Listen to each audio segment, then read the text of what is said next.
Now, when you analyze various fighters of today, who stands out to you? Ooh, there's a lot. There's some very, very impressive people.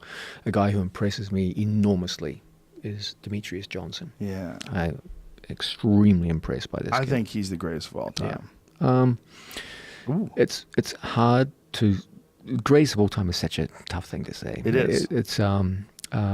With Demetrius, the open question is always going to be, what was the level of competition? Right. But that's not his fault. Right. You can only fight the guys they give you. Well, it's like Roy Jones Jr. when Roy was in his prime. It was the same sort of situation. Yeah. He was so much better than everybody else. It's like, how good were these guys?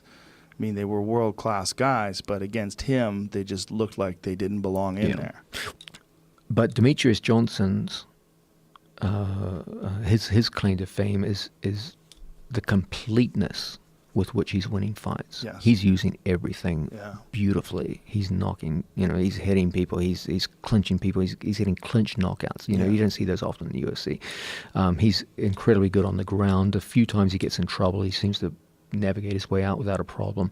There's a completeness in his skill set which is incredibly impressive. Okay, he's integrating wrestling and striking in ways that are just deeply, deeply impressive. Yeah, but that's a hallmark of if you're going to call someone the greatest of all time, is they have to be able to take on a wide array of opponents and still be successful. Yeah, which is why Demetrius gets my vote.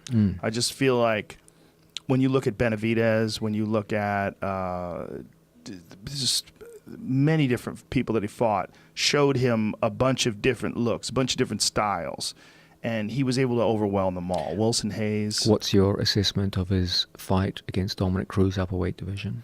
See, I look at that as a learning experience, a different era, a different guy. He had a full-time job back then. He wasn't the same fighter. What do you think happens if he fights Dominic Cruz a second time? I'm fascinated by that. I want to see him fight TJ Dillashaw. Yeah. I think that's the big fight because TJ's willing to go down to 125. So instead of fighting Dominic at 135, TJ's like, I can make 125.